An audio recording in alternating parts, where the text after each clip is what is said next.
गणनायकाय गणदैवताय गणाध्यक्षाय धीमहि गुणशरीराय गुणमण्डिताय गुणेशानाय धीमहि गुणातीताय गुणाधीशाय गुणप्रविष्टाय धीमहि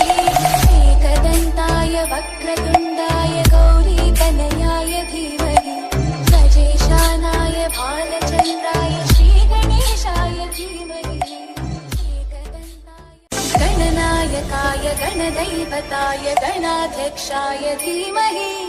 गुणशरीराय गुणमण्डिताय गुणेशानाय धीमहि गुणातीताय गुणाधीशाय गुणप्रविष्टाय धीमहि एकदन्ताय वक्रतुण्ड